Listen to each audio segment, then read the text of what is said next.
السلام علیکم ورحمت الله وبرکاته. ګرانو زده کوونکو، په دې هیله چې د صحت او عافیت جامې مو په تن کې وي، پیل کوو په خپل لوست.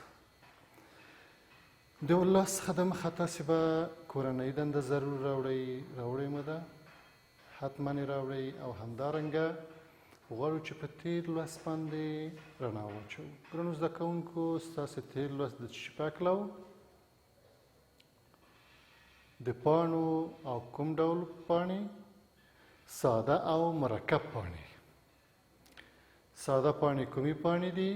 هغه پاڼې دي چې په ډنډر یا ساقه باندې یوه ډنډه یا یوه تیغه د یوې پاڼې وي، نو دا ساده پاڼې دي. همدارنګه مرکبې پاڼې کومې دي؟ مرکبې پاڼې هغه پاڼې دي چې د پاڼې په یوه ډنډه باندې څو پاڼې موجود وي، دې ته مرکبې پاڼې وایي. همدارنګه نور ډولونه د پاڼو هم لرو، مثلا که په یوه ساقه کې دوه پاڼې سره متقابلې وي یا مخامخ وي، دې ته متقابلې پاڼې وایي. همدارنګه که څو پاڼې وي په یوه ساقه کې، دې ته غنچه‌یي پاڼې وایي. همدارنګه که یوه پاڼه وي نو متناوبې پاڼې هم بلل کېدای شي.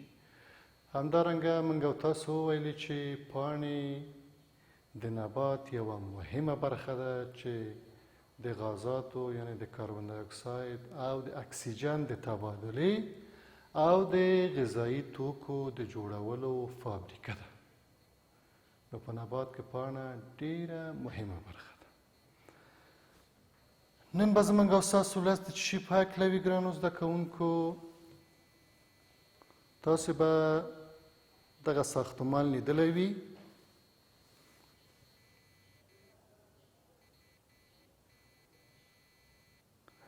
حتما مو لیدلی. نن غواړو چې په دې باندې بحث وکړو. مخکې د دې نه چې په لوست پیل وکړو، غواړم چې د نن ورځې د لوست مهمې ځانګړتیاوې تاسو ته بیان کړم. زموږ او ستاسو د نن ورځې د بیولوژي د مضمون د اووم ټولګي شپږم څپرکي ته داخل شولو.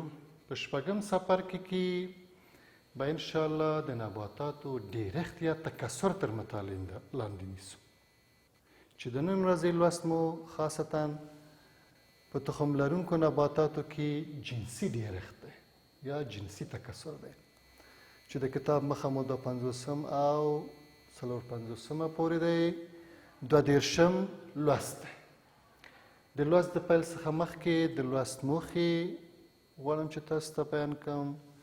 په دې درس کې په تخم لرونکو نباتاتو کې جنسي ډیرښت به وپېژنو. همدارنګه د تخم لرونکو نباتاتو څخه مناسب کار واخلو، یعنې جنسي ډیرښت کې هڅه وکړو چې زیات شي، تکثر وکړي. همدارنګه د تخم لرونکو نباتاتو په ساتنه کې چې څه رقم ساتل کېږي، معمولا د تخمونو د ښه ساتلو له لارې د نباتاتو جنس ساتل کېږي. راځو خپل اصلي درس ته. بسم الله الرحمن الرحیم. په تخم لرونکو نباتاتو کې جنسي ډیرښت یا تکثر. ګرانو زده کوونکو، د تخمي نباتاتو د مهمو ځانګړتیاوو له جملې څخه یو دا دی چې په نباتاتو کې د نارینه او ښځینه جوړښتونو منځته راتګ دی.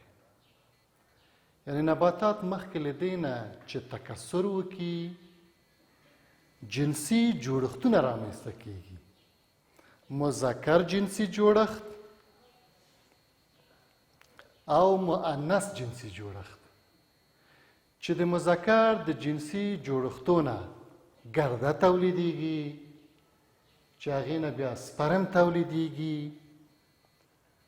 او د مؤنث جنسي جوړښت نه تخمه تولیدیږي، چې د سپرم او تخمې یا د ګردې او تخمې د یو ځای کېدو نه زایګوټ او د زایګوټ د پخېدو په نتیجه کې تخم رامنځته کېږي. مخکې ما تاسو ته چې دغه انځور وړاندې که دا یوه ښځینه جنسي جوړښت دی. د نباتاتو د تکثري جنسي جوړښتونه البته دا په کوم نبات کې دی؟ په مخروطیانو کې. کوم نباتات دي؟ نباتات په مجموع کې په دوو لویو ډلو ویشل شوي چې یو ته یې ظاهر البذر یا جمنوسپرم وایي، ظاهر البذر، او همدارنګه بل ته یې مخفي البذر یا ګل لرونکي. مخفي البذر ځکه ورته وایي چې د دوی دانې د میوو په وسیله سره پټ شوي، او ظاهر البذر چې همدا مخروطیان یا غوزې لرونکي دي دې ته ځکه ظاهر البذر وایي چې د دې دانې د دې جنسي جوړښت نه خو دانې غورځېدلې. تاسې ګورئ چې فلسونه یې خلاص دي. خو مخکې له دې نه د پسرلي په فصل کې دغسې جوړښتونه اول رامنځته کیږي. دغه جنسي جوړښت تاسې ګورئ دا مذکر دی. اول د دې مذکر جنسي جوړښتونه راځي، دا هم د غوزو په شکل دی، اما نسبت ښځینه ته دا غوزې کوچنۍ وي، دا وروسته غټېږي. دا په اول کې دا شاخه اخیستل شوی، د چهارمغز په اندازه د دې جوړه 4-5 غوټې یا غوزې پیدا کیږي چې دې ته مذکر جنسي جوړښت وایي. وروسته د دې نه د ده په لاندیني برخه کې دا غوزې تشکیلیږي چې دې ته ښځینه جوړښت وایي. ښځینه جوړښت کې چې نسبت نارینه جوړښتو ته غټ دی، په دې جوړښتو کې د همدې مذکر جنسي جوړښت نه ګرده تویږي د باد په وسیله سره یا د نورو حشراتو په وسیله. معمولاً د ګردې د انتقال دندې حشرات، بادونه او نور موجودات دي چې د مذکر نه مؤنث ته انتقال، یا د بادونو په وسیله سره ګرده په ښځینه جنسي جوړښت کې غورځېږي. چې کله ګرده په دې جوړښت کې ګرده راتوی شو، نو د ښځینه او د ګردې او د تخمې د یو ځای کېدو یا د القا سبب کېږي، زایګوټ جوړوي. د زایګوټ په نتیجه کې په نباتاتو کې تخم رامنځته کېږي، او د دې نبات تخم وروسته د پخېدو څخه د دې فلسونه خلاصیږي، فلسونه یې شکېږي، شلیږي، او تخم یې غورځېږي. نو تخم چې بیرته ځمکې ته ورسیږي په همغه مناسب وخت کې، موږ او تاسو په تېرو درسونو کې لوستي وو چې د نباتاتو تخم د یو پوخ کلک یا قشر په وسیله سره پوښل شوی چې تر کلونو ساتل کیږي. خو که چیرې په ځمکه کې یا نم ورته ورسیږي یا وکرل شي، نو بیا عمر نه کوي، نو په نتیجه کې پوخ شلیږي او جنین د ځمکې د سر نه سر وهي چې د یو بوټي نه په زرهاوو نورې بوټي رامنځته کیږي. نو دې ډول تکثر ته څه تکثر وایي؟ جنسي تکثر یا جنسي ډېرښت ورته وایي. نن موږ او تاسو څه ولوستو ګرانو زده کوونکو؟ په تخم لرونکو نباتاتو کې جنسي ډېرښت.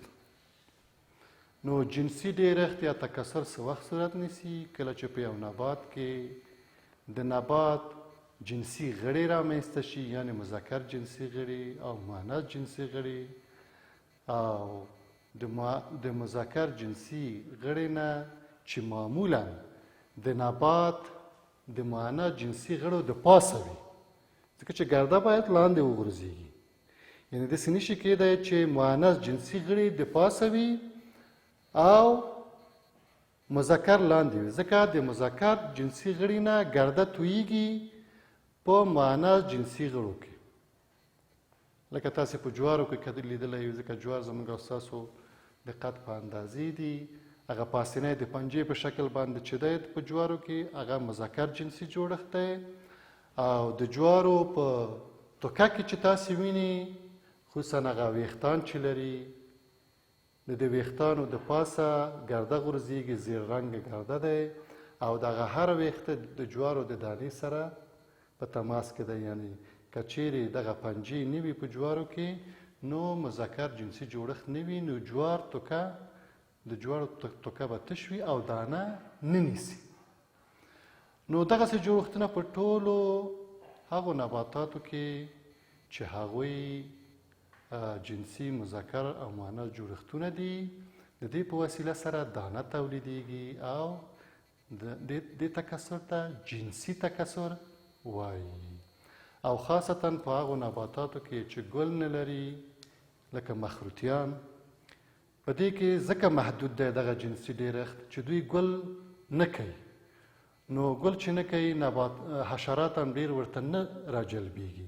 په محدودو سیمو کې دغه نباتات وده کوي، لکه زموږ او ستاسو د کونړ ولایت او همدارنګه نورستان او نورو ولایتو کې دغه د مخروطیانو، کاجو، نخترو او د جلغوزو ونې دي، ځکه چې دوی ګل نه کوي او مخفي البذر دي، ظاهر البذر دي، دانې کوي.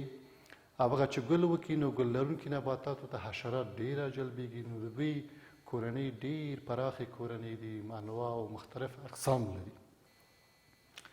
دا و زموږ او ستاسو د نن ورځې لوست.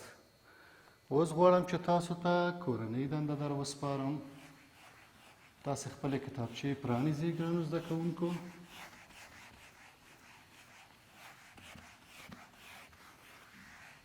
کورنۍ دنده. ګرانو تاسو به د مخروطیانو یا همدا غوزه لرونکو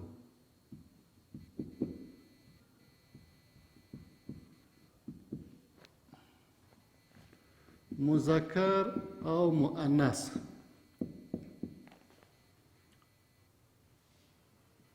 جنسي جوړښت په یوه ساقه کې ترسیم کړئ.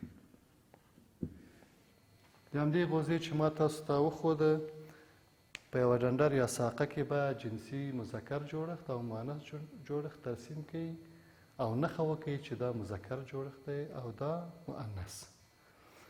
دا زموږ ستاسو د نن ورځې لوست. په راتلونکي کې به له خیره ګل لرونکي نباتات تر څېړنې لاندې ونیسو. نور مو په لوی او بخښونکي خدای سپارم. د خدای په امان.